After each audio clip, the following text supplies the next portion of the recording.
Hello and welcome to another video which is going to get you the very top grades. As you know, I'm going to predict what I think the question is going to be. I do not have any insider information, but it is worth following my advice because this is coming really late before the exam. You've already done most of your revision, so you lose nothing by targeting the two questions, in fact maybe three questions I'm going to suggest to you. Now really, whatever the question is, it's actually always the same question. And I'm going to illustrate that to you by showing you the three specimen papers that we've been given, and then I'll show you the two exam papers from 2017 and 18. So here we go. Question number one, how does Sheila change in an inspector calls? Well, okay, it's a character question, and you might think, oh God, I've got to revise every character then. Yes, but hold on. Look at the alternative question.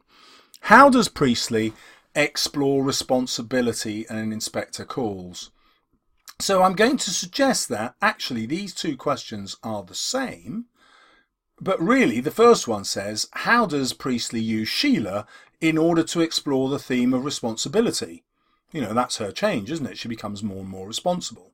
So the question is always about the theme of responsibility, and the character question is always about how that character shows their level of responsibility. Let's see if that happens in 2015. How does Priestley present some of the differences between the older and younger generations? Oh yes, he presents the differences by showing how they're more or less responsible for Eva Smith's tragedy, and then how they react to that responsibility at the end of the play. So guess what? That is also a question about responsibility. Next alternative in 2015, what do you think is the importance of the ending of an inspector calls? Well, guess what?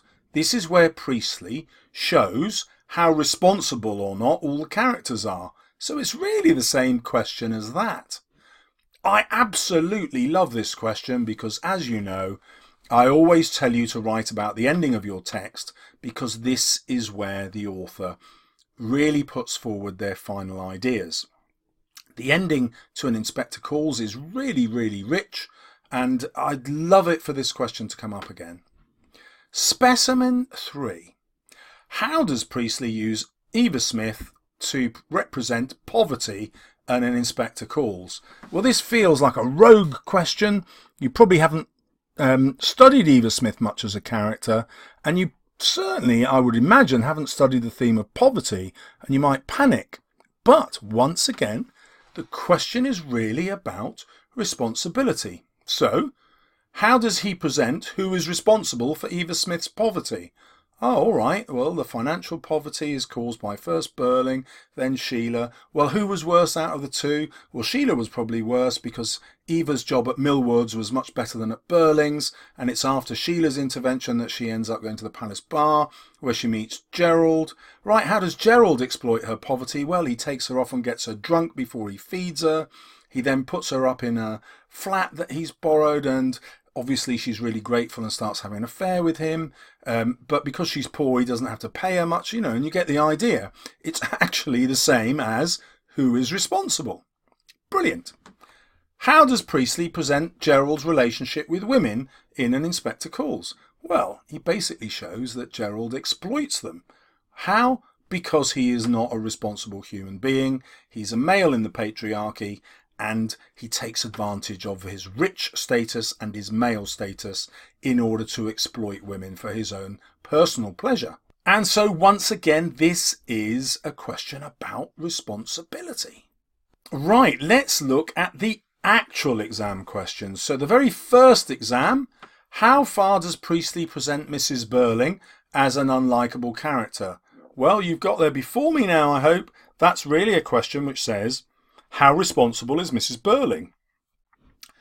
Next possibility was, how does Priestley use the character of the inspector to suggest that ways that society could be improved?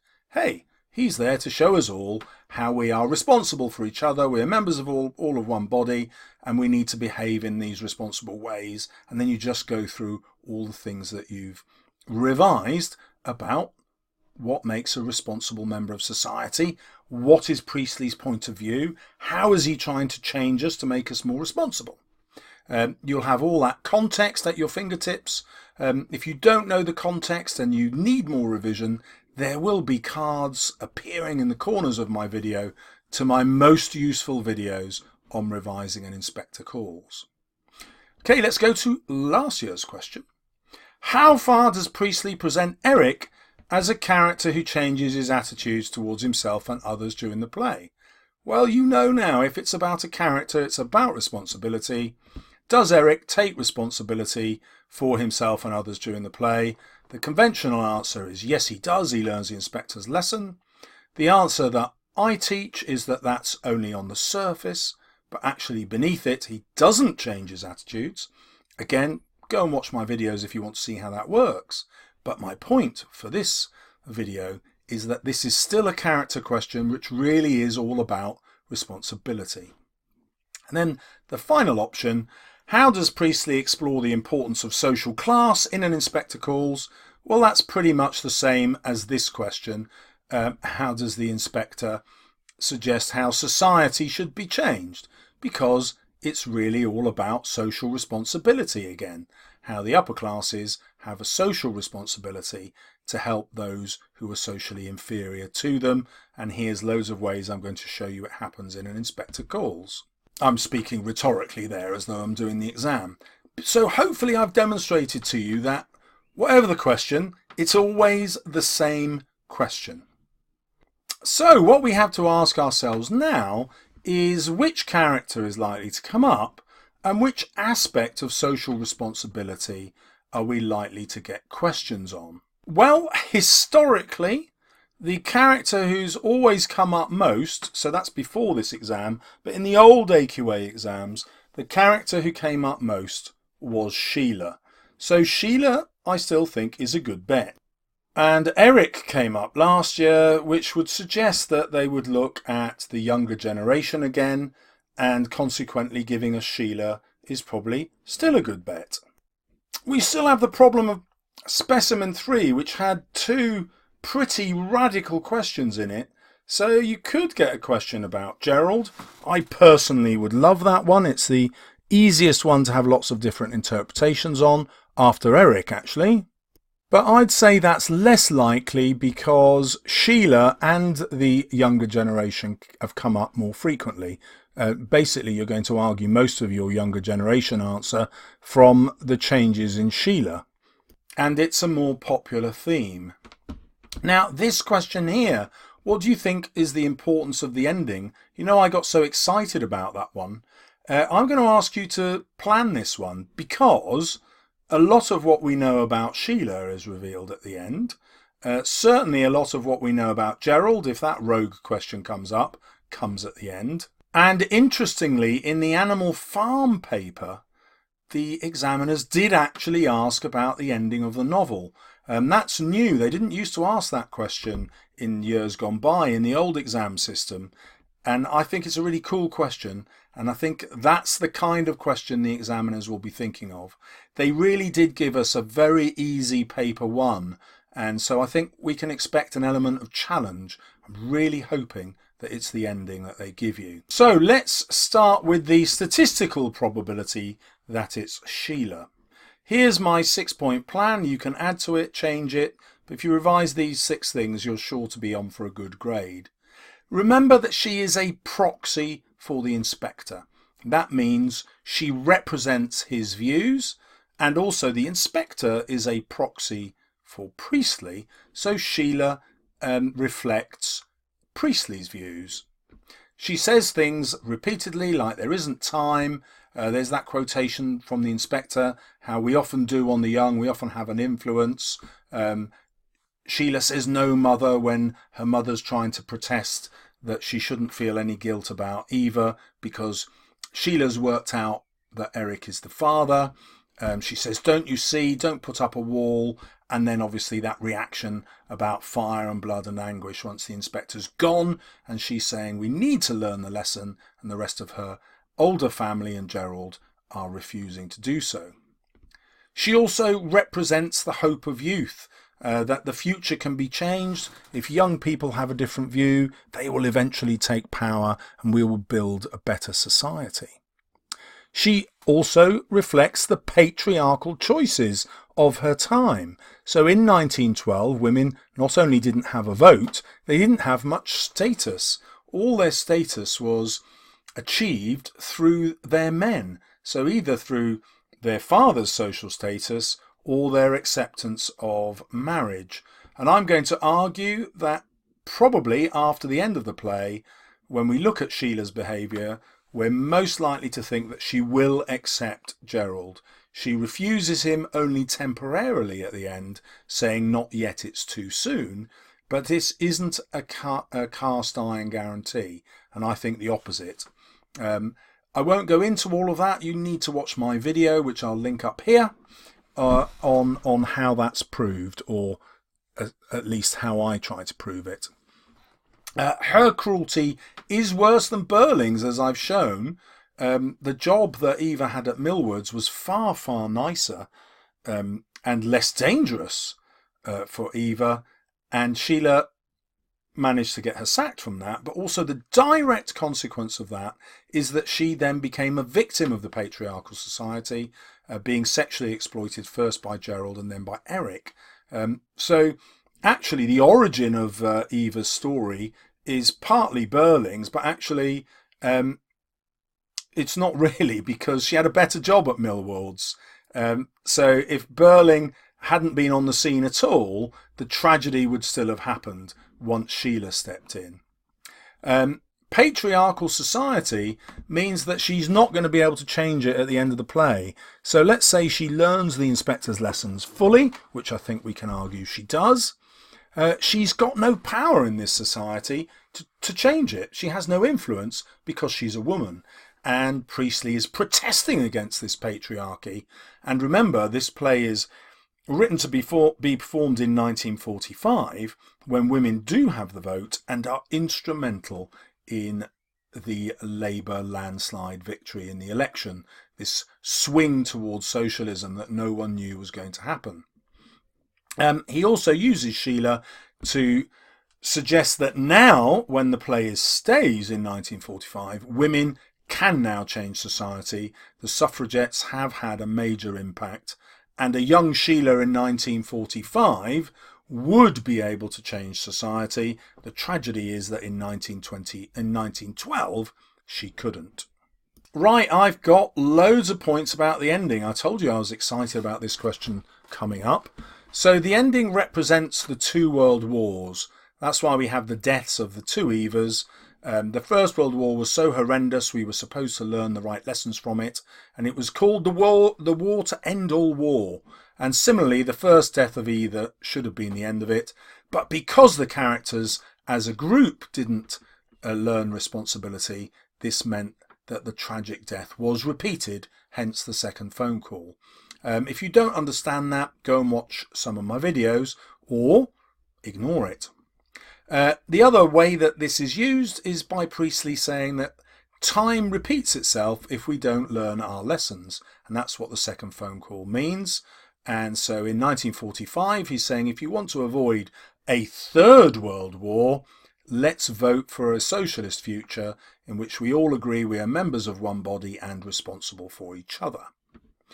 Then we have the summoning of the second phone call, which is a ring, remember. It's 1945, that's what telephones used to do. And it coincides with the quotation from Gerald, which is, "Now what about this ring?" And that's not a coincidence.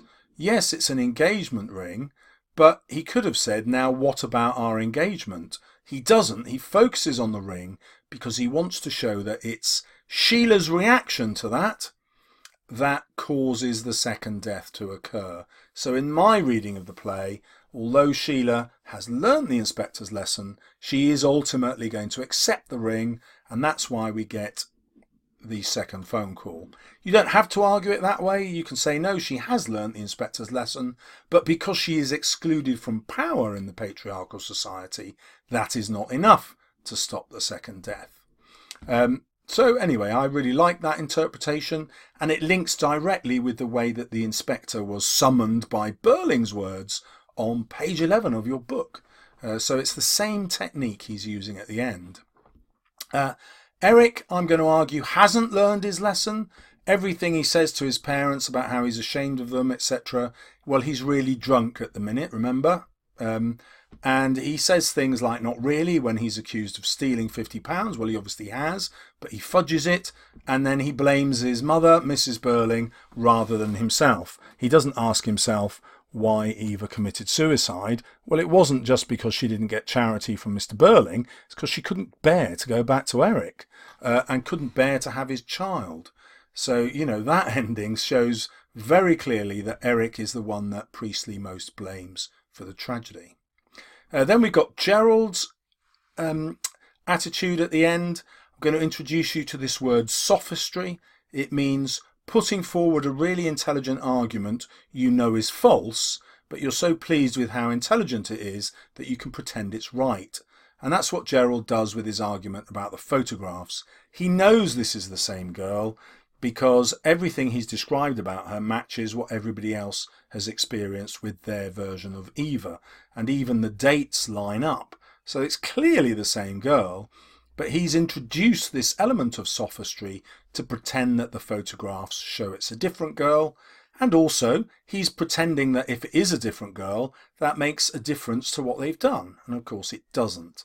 They've committed the same evil acts, whether it was all to the same girl or not is irrelevant.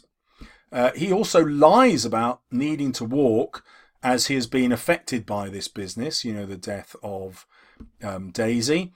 The inspector lets him go, but he doesn't go because he's been emotionally effective. He goes straight away to find the sergeant to find out if the inspector's real. In other words, this is another bit of sophistry. The end of the play also re-establishes the patriarchy. The men are back in control, and Sheila isn't, and neither is the poor victim who we assume is the second Eva. Now, if there is another inspector coming, they're actually in a better position now because they will be better prepared to lie as they know the questions that they'll be asked. Now, Eric has actually committed a crime.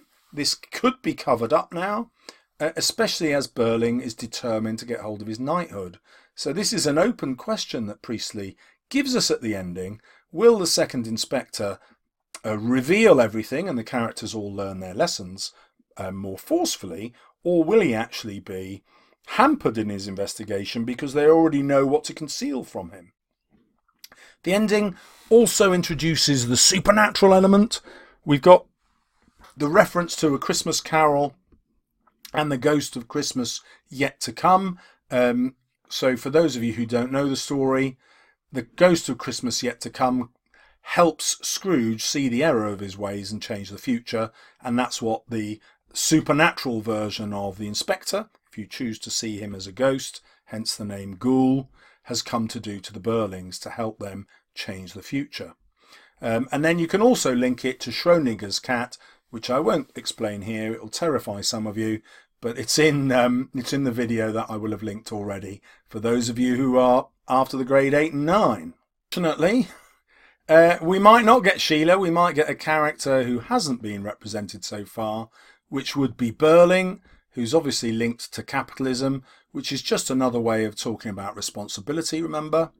And we just go through how he reveals his capitalism and his lack of responsibility. So we're critical of him because he's willing to sack a good worker in order to preserve his own profits and keep the workers in his factory on minimal wages. He operates a cartel, which means that he and Crofts pay the women the same wages, and this means that you can't afford to move work to a better business because the main employers in the town have both agreed to set the wages artificially low, and that keeps all the workers poor. He is willing to marry Sheila to Gerald, even when he knows Gerald has been unfaithful. This links us straight back to the patriarchal society and the exploitation of women. Not only is he willing to exploit all the female workers, and by the way, in the textile industry, most of the workers, you know, well over 90% of them would have been female. He's also willing to exploit the women in his own family. He desperately wants a business alliance of Crofts and Burling, as he says, and he's willing to sacrifice that for his daughter. Even at the end of the play, he's quite happy for her to marry Gerald. So we can see his own self-interest as a capitalist shows that he has no social responsibility even for the women in his own family. Although he starts the tragedy as a capitalist, he is not the worst. I would suggest that the very worst is how capitalism leads to sexual exploitation, which we see in Gerald and Eric. So they are the younger faces of capitalism, and they sexually exploit Eva and lead to her death. And so this symbolises how the patriarchy actually destroys women. It doesn't just disadvantage them, it makes them die young. As a capitalist, he also has a vested interest in the war, and he profits from it. Now, because he's stupid, he doesn't actually realise this. He says that there isn't going to be a war, and so he doesn't try to do anything to stop it. But he does use this expression about being a hard-headed man of business, and this is a direct reference to the criticism in 1945 of people who benefited out of the First World War. So in 1945, when the play was performed, Priestley's audience would know the phrase hard-headed man of business, and they'd know that meant that he was being accused by Priestley of profiting from war. And if you think about all the uniforms, the guns, the tanks, the planes, well, who made the money out of that? The manufacturers. And who were the manufacturers? They were people like Burling. So they made massive amounts of money out of the death of their workers who went off to work. Finally, Priestley discredits him as stupid in order to discredit Burling's social class, and therefore we have the reference to the Titanic being unsinkable, to the strikes never happening, and of course they do, and to the war never happening, and of course it does. So what Priestley here is doing is suggesting that a belief in capitalism is a stupid idea. Consequently, Burling is created as a warning to society of how dangerous capitalism is. But the real danger of capitalism is that it has a vested interest in war. So once capitalist countries go to war, the rich capitalists in that country, provided they win, make immense profits. So there's a direct link to this being an anti-war play as much as an anti-capitalist play. And then I'd go a step further and say that it is an anti-patriarchal play, and he wants to make the link between men having positions of power through capitalism, then abuse their power as men when they have control over women, and ultimately that is reflected in Eva Smith's suicide. So your next step is to go away and revise social responsibility. Hopefully you've made notes from this video, or you're going to play it again at 2.0 speed or something, and you're going to blitz this exam. Hopefully I'll see you again on my channel.